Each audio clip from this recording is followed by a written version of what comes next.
নমস্কার বন্ধুরা, এই মুহূর্তে রয়েছে পশ্চিমবঙ্গ রাজ্য সরকারের যুবশ্রী প্রকল্পের বিরাট বড় আপডেট। যুবশ্রী প্রকল্পের বাকি রয়েছে বর্তমানে 1 মাসের, অর্থাৎ মার্চ মাসের 1500 টাকা। তো এই মার্চ মাসে টাকাটা কবে থেকে দেওয়া হবে সেই বিষয়ে কিন্তু সঠিক আপডেট জানানো হয়েছে আজকের এই গুরুত্বপূর্ণ ভিডিওটির মাধ্যমে। তাই বন্ধুরা, ভিডিওটি সম্পূর্ণ দেখার জন্য অনুরোধ রইল। ভিডিওটি সম্পূর্ণ দেখলে জানতে পারবেন যুবশ্রী প্রকল্পের মার্চ মাসের 1500 টাকা কবে থেকে দেওয়া হবে। ভিডিওটি শুরু করার আগে প্রথমেই বলতে চাই, যুবশ্রী প্রকল্প হলো পশ্চিমবঙ্গ রাজ্য সরকারের একটি জনপ্রিয় প্রকল্প।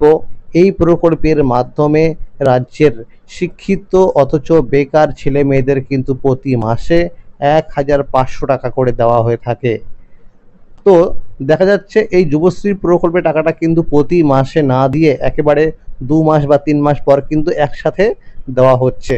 তো যুবশ্রী প্রকল্পের যে বাকি রয়েছে মার্চ মাসের টাকাটা, এই টাকাটা কবে থেকে দেওয়া হবে এই বিষয়ে আমরা সূত্র মারফত খবর পেয়েছি যে যেহেতু আজকে থেকেই ভোট শুরু হয়ে গেছে, তো অর্থাৎ আজকে কিন্তু প্রথম দফার ভোট হচ্ছে, 29 তারিখে ভোট গ্রহণ শেষ হবে।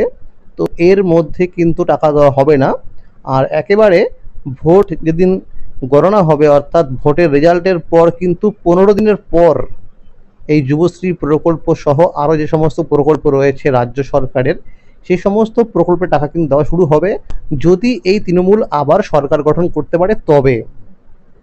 এরকমটা কিন্তু আমরা সূত্র মারফত খবর পেয়েছি।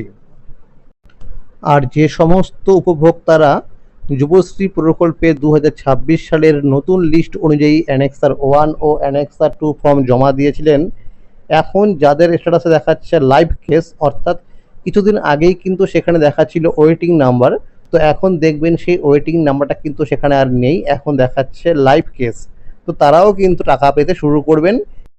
আর আমরা কিছু সূত্র মারফত যেটা খবর পেয়েছি সেটা হলো যে টাকা দেওয়ার প্রসেসিং শুরু হয়ে গিয়েছিল, কিন্তু কিছু বিধিনিষেধ থাকার কারণে টাকাটা রিলিজ করতে পারেনি। তো যদি সম্ভব হয় তাহলে কিন্তু এই এপ্রিল মাসের মধ্যেই মার্চ মাসে টাকাটা দেওয়া হতে পারে। তো এর সম্ভাবনা কিন্তু খুবই কম। তো বন্ধুরা, যখনই আমি কোনো আপডেট পাবো যুবশ্রী প্রকল্পের, তখন কিন্তু সবার আগে আমি আপনাদের কাছে শেয়ার করে দেব। তাহলে বন্ধুরা, আজকের এই ছিল আপডেট। যুবশ্রী প্রকল্প সহ সরকারি বিভিন্ন প্রকল্পের আপডেট সবার আগে পেতে হলে চ্যানেলটিকে অবশ্যই মনে করে সাবস্ক্রাইব করে রাখুন এবং সকলের কাছে শেয়ার করে দিন। আর যদি ভিডিওটি ভালো লেগে থাকে অবশ্যই একটি লাইক করে দেবেন। ধন্যবাদ।